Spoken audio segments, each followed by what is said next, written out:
Hey guys, welcome back to the channel. This is my sister's 2005 Honda Element, and she was complaining the other day that the brakes seemed really soft and she really had to press the pedal to just stop.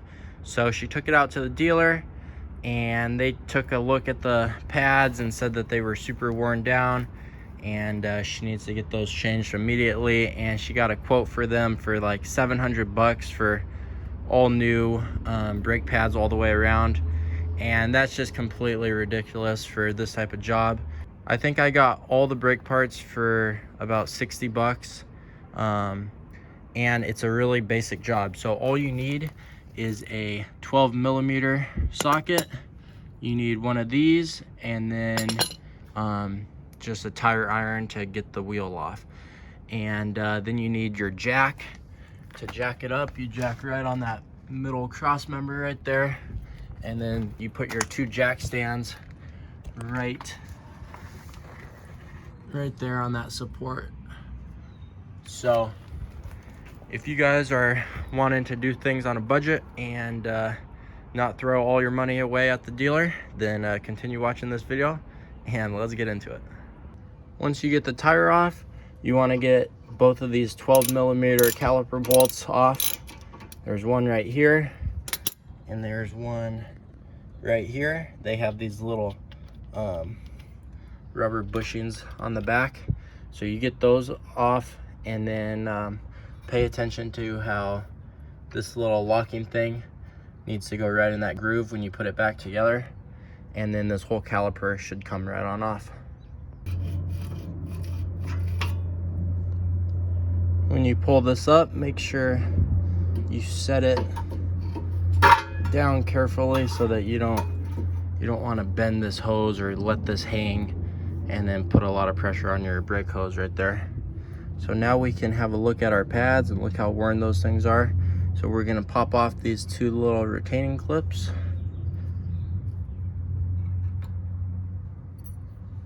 And then you just slide your pads straight on out.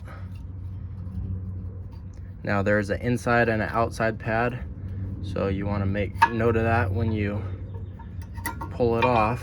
Wow, look how thin those things are. So this one's going to be the outside pad. You can notice there's no tab on the back of it.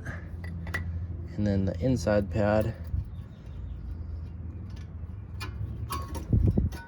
has that little tab right there on the bottom. So let's get our new pads and get them put on. Take a look at the difference in pad. We got about 3 times the material on this new pad than the old one, so it was really worn down. So let's get this put on quick.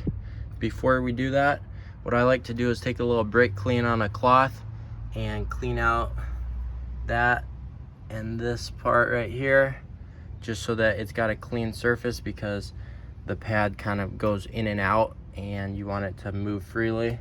And then I take a little bit of this brake grease and put a little bit on the new pad, just right up on there. You don't want to get any on the pad itself, but just on the edges up there, so that this moves freely.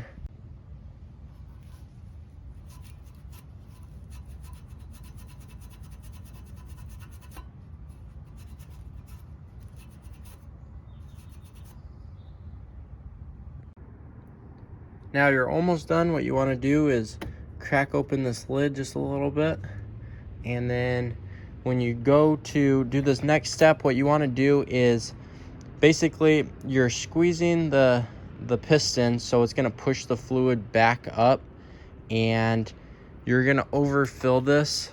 It's going to come rushing out if you don't pump up the pedal after you get done doing one wheel. So basically what you do is you do your driver's side, and then it pushes up a bunch of fluid, and then you put everything back together, go inside your car, pump the pedal till it gets firm again, and then go to the other passenger side and do that wheel. That way you won't your fluid won't get too high. Or you could get a little syringe thingy and you could pull some of the fluid out and do both at the same time.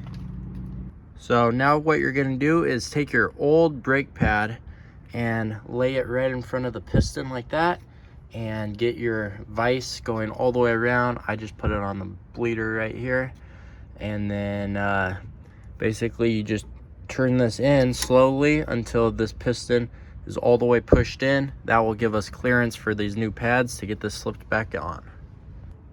Now that the piston is all the way pushed back in, you're just gonna take your caliper and it should go right on over the pads. Now in the back, it's basically identical to the front, but before you pull the caliper off, you gotta loosen up this little line right here that holds the hose on, and that gives you a little bit of slack to pull this all off. And that's basically it. So thanks guys for watching. Hopefully this video helps you out, and we'll catch you on the next video.